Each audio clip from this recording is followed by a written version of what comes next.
Salam, axşamınız xeyir olsun. Günün ən mühüm xəbər toplusu ilə qarşınızdayıq. Diqqətiniz bizdə olsun. Əvvəlcə əsas xəbər başlıqlarına qısaca nəzər salaq.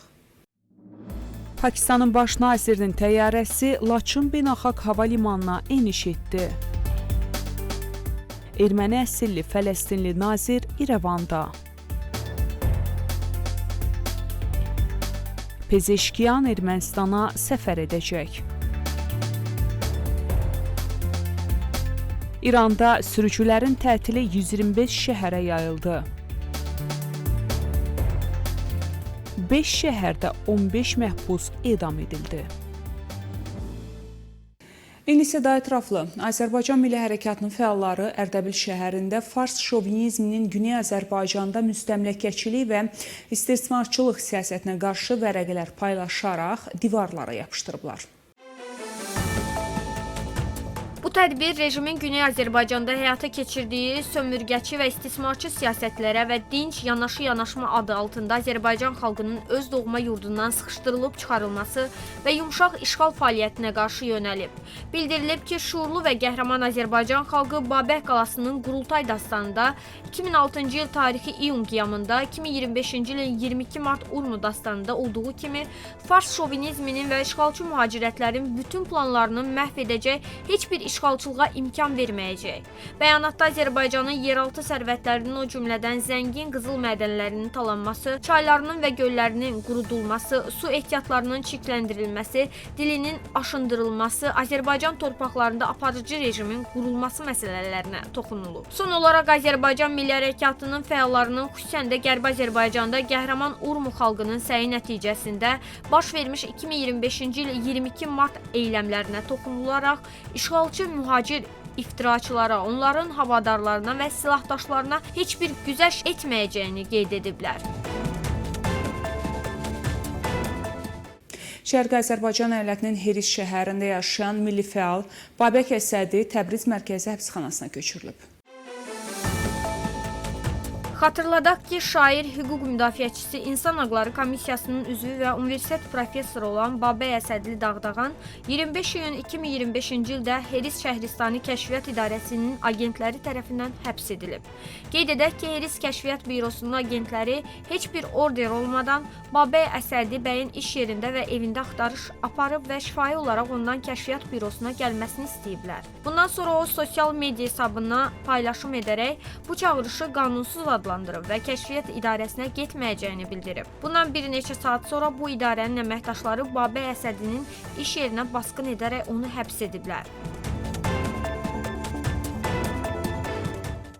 Dünya liderləri Azərbaycan Respublikasının Prezidenti İlham Əliyev və Azərbaycan Respublikasının Müstəqillik Günü münasibətilə təbrik məktubları göndərir. Bəhreyn, Serbiya, Qazaxıstan, Türkiyə, Fələstin, Özbəkistan, Müstəqil Dövlətlər Birliyi, İspaniya, Koreya, Almaniya, Rusiya, İtaliya, Bolqarıstan, İsrail, Tacikistan, Xorvatiya rəhbərləri Azərbaycan Respublikasına təbrik məktubları göndərib. Qeyd edək ki, liderlər təbrik məktublarında ikitərəfli münasibətlərə, Azərbaycanın beynəlxalq aləmdəki nüfuzuna və Azərbaycanın malik olduğu böyük potensialdan istifadə etməklə dövlətlərarası münasibətlərin bundan sonra da möhkəmlənməsinə əminlik ifadə ediblər. Liderlər bu əlamətlər gün münasibətilə bütün Azərbaycan xalqına ən səmimi təbriklərini çatdırıblar. Pakistan İslam Respublikasının baş naziri Məhəmməd Şahbaz Şərif mayın 27-sində Azərbaycan Respublikasına səfərə gəlib. Laçın Beynəlxalq Hava Limanında Ali qonağın şərəfinə fəxri qaravul dəstəsi düzülüb. Pakistanın baş nazirini Azərbaycanın Xarici İşlər naziri Ceyhun Bayramov və digər rəsmi şəxslər qarşılayıblar. Məlumata görə sabah Azərbaycan Prezidenti İlham Əliyev, Türkiyə Prezidenti Rəcəb Tayyib Ərdoğan və Pakistanın baş naziri Şahbaz Şərif işğaldan azad edilmiş ərazilərdə sayca 3-cü olan Laçın Beynəlxalq Hava Limanının açılış mərasimində iştirak edəcəklər. Qeyd edək ki, Türkiyə Prezidenti Rəcəb Tayyib Ərdoğan 2021 və 2022-ci illərdə müvafiq olaraq Füzuli və Zəngilan aeroportlarının açılış mərasimlərində iştirak edib. Xatırladaq ki, Laçın Beynəlxalq Hava Limanının təməli 2021-ci ildə qoyulub. İslam ölkələrinin mədəniyyət nazirlərinin Dohada keçirilən toplantısında Özbəkistanın tarixi mədəni şəhəri Səmərqənd 2025-ci ildə İslam dünyasının mədəniyyət paytaxtı elan edilib. Bu Bu qərar İslam Dünyası Təhsil, Elm və Mədəniyyət Təşkilatına üzv dövlətlərin mədəniyyət nazirlərinin İslam dünyasında mədəni fəaliyyətlərin yenilənməsi şüarı ilə keçirilən 12-ci konfransda qəbul edilib. Özbəkistan rəsmiləri bu qərarı alqışlayaraq Səmərqənd şəhərinin zəngin mədəniyyətini, qədim sivilizasiyasını, İslam və İpək yolu tarixindəki rolunu tanıtmaq üçün yeni fürsət hesab ediblər. Bir neçə min illik tarixi olan Səmərqənd daha əvvəl UNESCO-nun Ümumdünya İrs siyahısına daxil edilmiş və 2023-cü ildə Dünya Turizm Paytaxtı adını qazanmışdı. Bugün səhər saatlarında İranın Şiraz şəhərində məhkəmə hakimi 38 yaşlı Ehsan Bagiri silahlı hücum nəticəsində ölüb.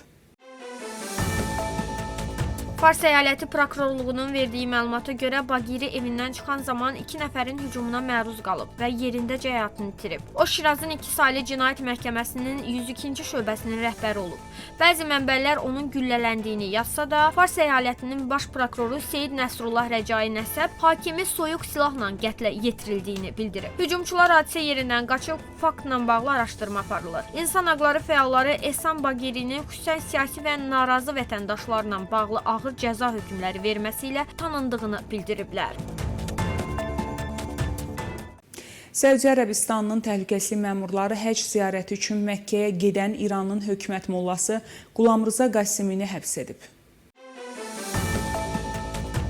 İran mediasının yaydığı məlumatda bildirilib ki, o, Səudiyyə Ərəbistandakı vəziyyəti və Səudiyyə hökumətini tənqid edən video yaydıqdan sonra saxlanılıb. Qeyd edək ki, Qulamrıza Qasimiyan Səudiyyə Ərəbistanına gedən İranlı zəvvarların təşkilatçılarındandır. Rəsmi Əl-Riyad bundan əvvəl həcc mərasimindən siyasi təbliğat vasitəsi kimi istifadə olunmasına icazə verməyəcəyi barədə xəbərdarlıq edib.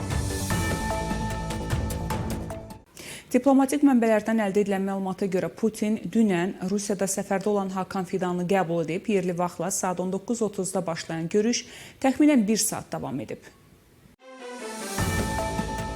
Fidan, Rusiyalı həmkarı Sergey Lavrovun dəvəti ilə Moskvada 2 günlük səfərdədir. Dünən o mayın 16-sında İstanbulda Ukrayna ilə danışıqlarda Rusiya nümayəndə heyətinə rəhbərlik edən prezidentin köməkçisi Vladimir Medinski ilə görüşüb. Fidanı Rusiya prezidenti Vladimir Putin də qəbul edib. Türkiyə Xarici İşlər Naziri Hakan Fidan dünən Moskvada keçirildiyi görüşlərdə ölkəsinin Rusiya-Ukrayna sülh danışıqlarının yeni mərhələsinə ev sahibliyi etməyə və münaqişənin həllinə hər cür dəstəyi verməyə hazır olduğunu təsdiqləyib. Hürriyyət qeyd edir ki, Hakan Fidanın Moskvada keçirdiyi görüşlərdə qaldığı ən mühüm mövzulardan biri Suriyadakı vəziyyətdir. Fidanın Rusiyanın paytaxtındakı görüşlərin gündəminə iki tərəfli əlaqələr də daxildir. Qəzet əlavə edir ki, Amerika və Avropa İttifaqının Rusiyaya qarşı tətbiq etdiyi sanksiyalar və onların Türkiyəyə kimi üçüncü ölkələrə mənfi təsiri danışıqların diqqət çəkən mövzularından biri olub. Hakan Fidan bugün Sergey Lavrovla görüşündə Ermənistan-Azərbaycan sülh prosesi və Cənubi Qafqazda son durumların da müzakirə olunacağı gözlənilir. Bundan sonra Berlin və müttəfiqləri tərəfindən Ukraynaya verilən silahların çeşidinə və zərbə məsafəsinə heç bir məhdudiyyət qoyulmur. Almaniya kansleri Friedrich Merz Berliner Zeytun qəzetinə bildirib. Artıq silahların çeşidinə heç bir məhdudiyyət yoxdur. O qeyd edib ki, bu Ukrayna qoşunlarına Rusiyanın arxa bölgəsindəki hərbi hədəflərə zərbə endirməyə imkan verəcək. Eyni zamanda Merz mülki hədəflərə qarşı silah istifadə edilməməli olduğunu vurğulayıb. Almaniya kansleri bəyan edib ki, Amerika, Britaniya və Fransa da Kiyevin silahından istifadə dairəsini bundan sonra məhdudlaşdırmayacaq. Rusiya prezidentinin mətbuat katibi Dmitri Peskov müttəfiqlərin Kiyevə münasibətində atdığı addımın Rusiyanın münaqişəni sülh yolu ilə həll cəhdlərinə zidd olduğunu bildirib.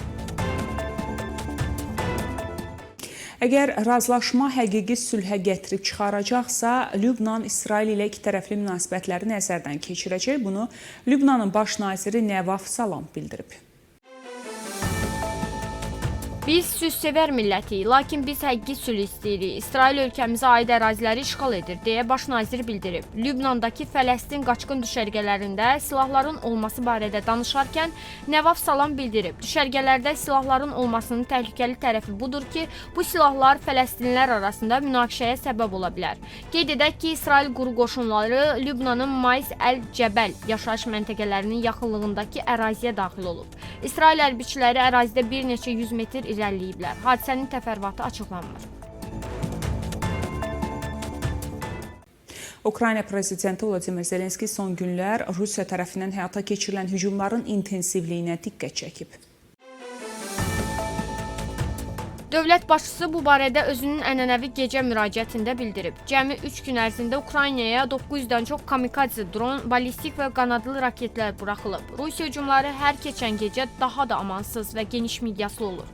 Zelenskinin sözlərinə görə bu intensiv hücumlar mülki əhali üçün təhlükəni artırır və Ukrayna hava hücumundan müdafiə sistemlərinin təcili gücləndirilməsini zəruri edir. Ermənistanın Xarici İşlər Nazirinin müavini Van Kastanyan İrəvanda keçirilən Yerevan dialoqu beynəlxalq konfransı çərçivəsində Fələstin dövlətinin Xarici İşlər və Mühacirlər üzrə dövlət naziri erməni əsilli doktor Varsen Ağabekyanla görüş keçirib. Görüşdə Ermənistan-Fələstin münasibətləri, həmçinin Cənubi Qafqaz və Yaxın Şərq regionundakı vəziyyət ətrafında fikir mübadiləsi aparılıb. Fələstinli dövlət naziri görüş zamanı Qəzza zolağındakı son durumla bağlı rəsmi Ramallahın mövqeyini Ermənistan tərəfinə təqdim edib. Qeyd edək ki, Varsen Ağabekyanın Fələstinli nazirlər arasında xüsusi statusu var. O, erməni əsillidir və bu fakt artıq regionda heç kim üçün sir deyil. Əksinə, bu, Ermənistanın Fələstin hökumətinə təsir rıçaqlarından biri sayılır. Ümumi götürdükdə isə Fələstinlə Ermənistan arasında tarixən və davamlı isti münasibətlər müşahidə olunub. Həm 1-ci, həm də 2-ci Qarabağ müharibəsi zamanı Fələstində yaşayan ermənilər Ermənistan tərəfində döyüşüb Azərbaycanın ərazi bütövlüyünə qarşı çıxıblar. Azərbaycanın Fələstin məsələsində daim ədalətli mövqe tutmasına, Fələstin xalqının hüquqlarını beynəlxalq müstəvidə müdafiə etməsinə baxmayaraq, Fələstin dövləti heç zaman Azərbaycanın haqlı mövqeyini açıq şəkildə dəstəkləməyib. Əksinə, bəzən Azərbaycanla İsrail arasında inkişaf edən münasibətləri qınayıb. Bunu müsəlman həmrəyliyinə zidd kimi təqdim ediblər. Bu baxımdan erməni əsilli bir şəxsin Fələstinli nazir kimi İrəvanda Ermənistan rəhbərliyi ilə eyni masa arxasında oturması, həm də rəsmi İrəvanın təbliğat platforması olan Yerevan dialoqunda çıxış etməsi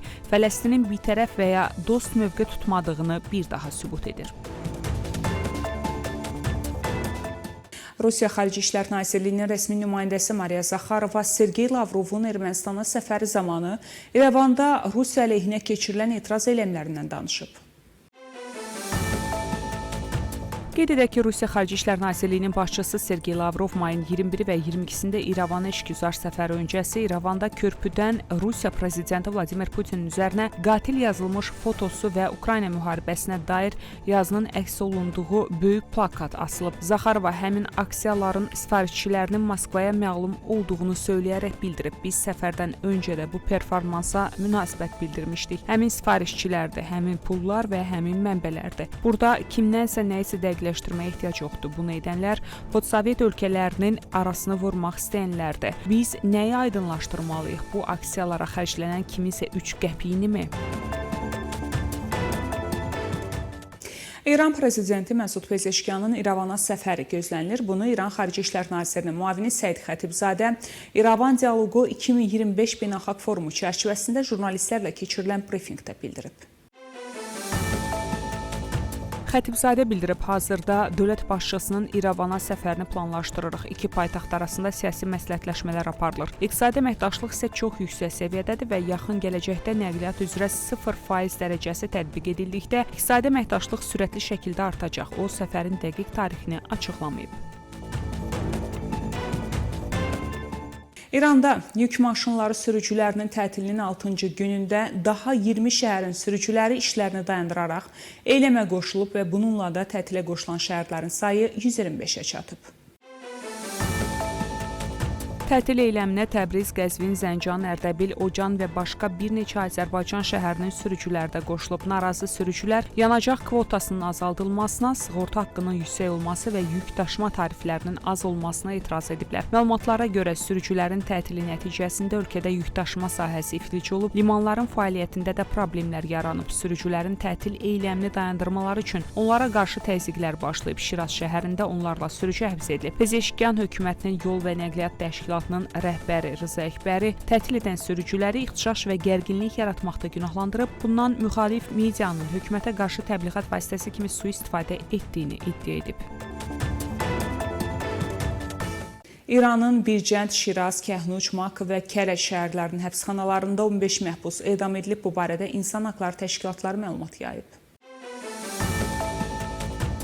Məlumata görə məhbuslardan 13-ü narkotik maddələrin alveri, 2-si isə adam öldürməkdə günahlandırılıblar. Bircənd şəhərində edam edilən 8 məhbusun 3-ü qadındır. Bununla da cari ildə kimliyi müəyyənləşdirilən edam edilənlərin sayı 480-i keçib, onlardan 19-u qadındır. Belə hörmətli tamaşaçılar, bugünə çatdıracağım əsas xəbərlər bunlar idi. Görüşmək ümidi ilə salamat qalın.